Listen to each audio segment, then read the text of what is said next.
Hi guys, welcome to Ski with Pete. Today we're checking out the Drevo Grammar keyboard. This is an 84 key keyboard that Drevo recently sent me. I hope I'm pronouncing that correctly. It could be Drevo, I don't know. Something like that. Drevo Grammar. You can find a link to this in the About section below. I think that this is going to be a cheap gaming keyboard, but we'll learn more about it as we get inside. So the first thing to say is this Drevo logo on the outside has a little bit of graphics around in behind it, and it's called the Gram R with a cutting slash. That's why I think we're going gamer board with this. Not much on the rest of the box besides that, nothing on the edges. It's just basically a black box, which I definitely don't have any problems with. This is a little crumpled, but I think that was Amazon's fault. This is not their shipping box. Okay, popping right inside, we can see we have an 84 key layout here. So that means it's like a TKL, but everything is squished together. So we have an arrow cluster over here. We have compatibility for different things, but this is just a plastic piece on the top. Let's move that over to the side. And inside we have the keyboard itself. And we have the instruction. Okay, we'll get to that in a second.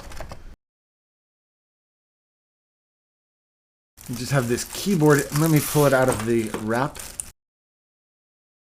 Okay, so what are we looking at here? We're looking at the 84 key layout. You can see the arrows there, a short shift, 3 close buttons here, and we have some extra buttons down the side. Now, unlike the Tada 68, the Tada 68 just is here. Unlike the Tada 68, this includes the F row keys here, and we have pause, print screen, pause, and delete along the top. That's weird too. The scroll lock obviously is hidden in under there. Also, just going to switch to the action cam for a second.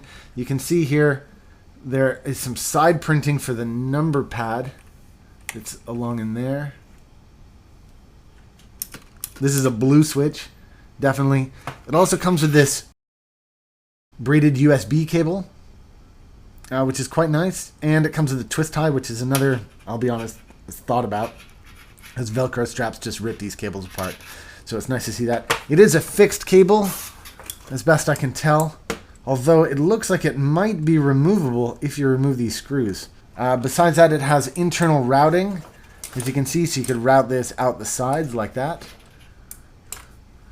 If that would make your desk cleaner, you see. Or it can be routed out through the middle, which I'll continue to use for the rest of this demo. That is weird that they would... Maybe it's just meant to look like it could be removable, and it's not.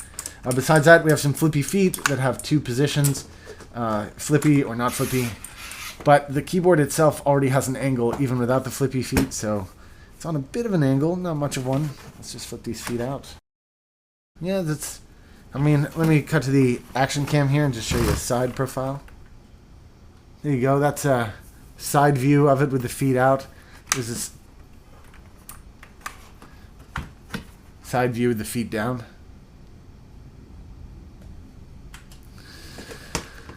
Okay, let's get on to a quick typing test.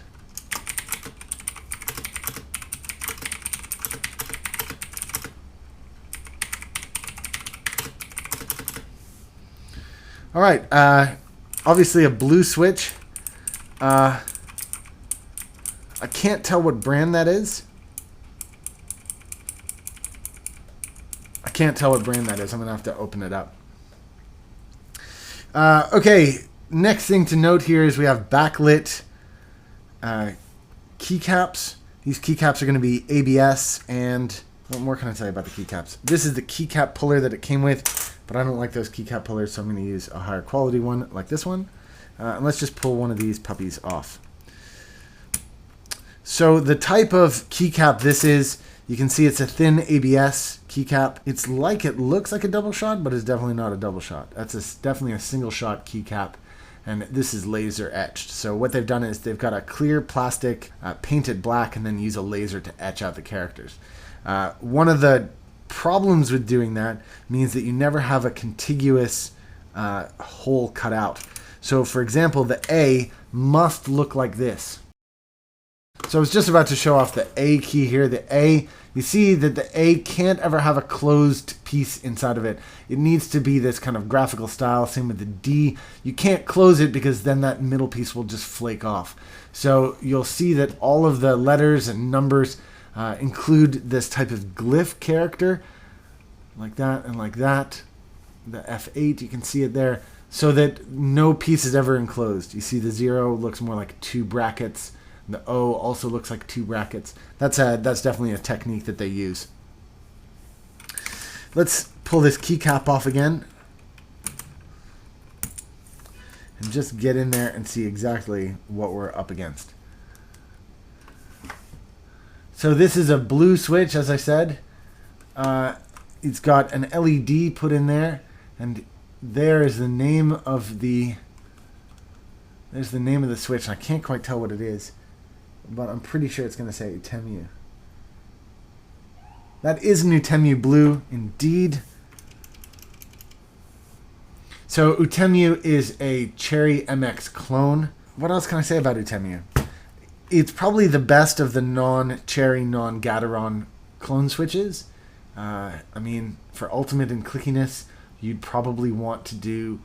I mean, it would probably go in order from Gateron to Cherry, and then probably Outemus. This is better, in my opinion, than a Kale switch. It's a good blue clone. I'm not a big fan of the other Outemus. If you get your hands on an Outemus red or something, they're not as good, but I kind of like the Outemus blues, if I'm honest. I think they're quite clicky. Okay, going wide again. Just taking a quick look here. This is going to be instructions for the lighting. Oh, and there's also a 6 key rollover or a 24 key rollover option. It's surprising, but hey, why not? Self-customized lighting solutions, and then you can do the different lighting effects in here. These are always, in my opinion, super complicated to figure out, but once you've got it figured out, you can customize your lighting pattern however you like. So let's plug it in. You can see the lighting just came on there. Oh, these are the keyboard shortcuts on the back. But here, let's try this again. Function +1.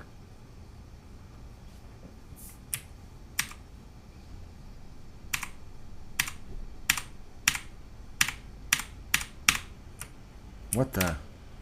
Oh, function +1, obviously.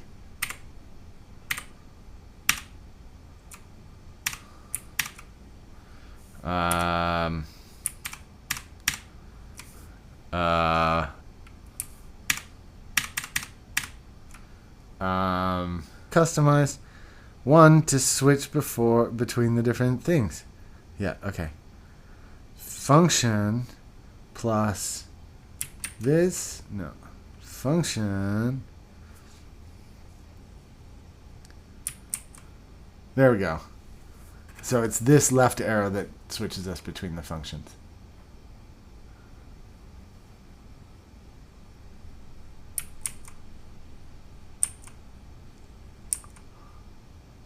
Oh, I assume this is going to be...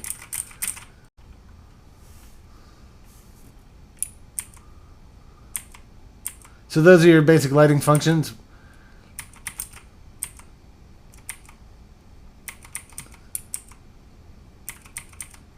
And you can increase fade. And that's intensity. I don't know how to do time yet. Turn on breathing effect. Whoa, that was cool.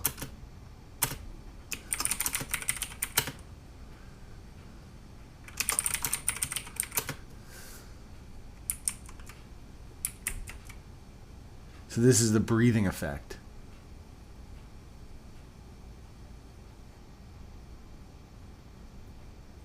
That flicker isn't available or isn't viewable when you're in this mode. When you're here, but obviously on the camera there's a bit of flicker happening. Here it's nice and smooth. It's impossible to tell there's any difference.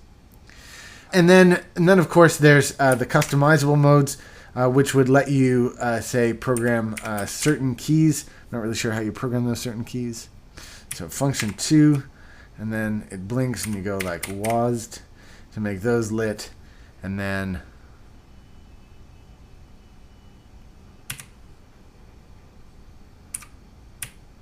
And then function 2 again, and it's locked in. And now they're the ones that are breathing. So that's how that works.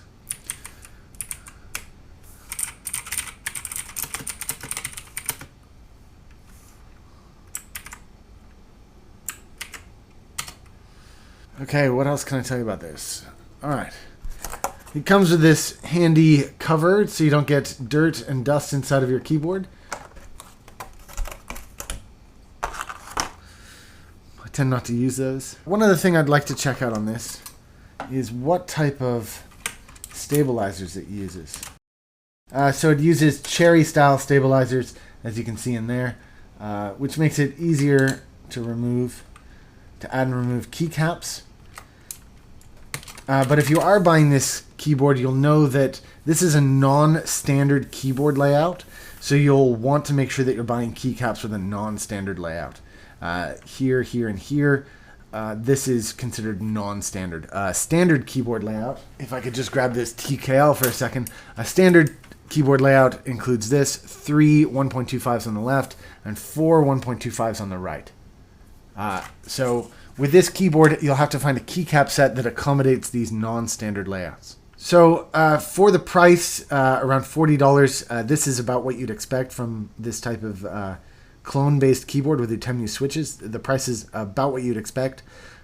You might consider things that are slightly more expensive than this, like the Quickfire Rapid, which is an upgradable, programmable keyboard. Of course, that doesn't come with the backlighting, but it is a quality keyboard.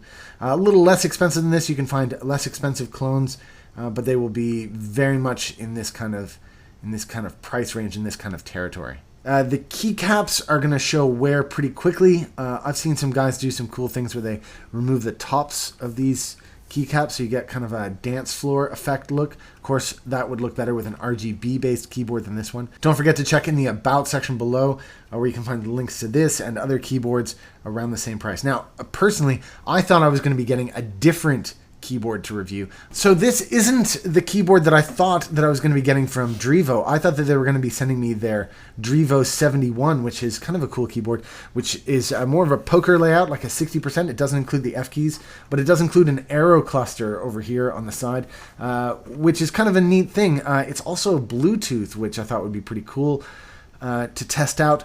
But this one is a bit more, lower end than that one. It's not quite as portable. It doesn't have the Bluetooth. It's probably a little more budget than that other one. Well, thanks very much for tuning in today, guys. Don't forget to give this video a like. Don't forget to press the subscribe button if you haven't already. Check in the About section below for relevant links to everything you've seen in today's video and all the cool stuff you can see on my desk.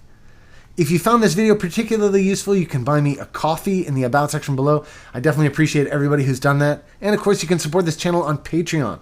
Thanks to everybody for tuning in today, guys. We'll see you guys again soon.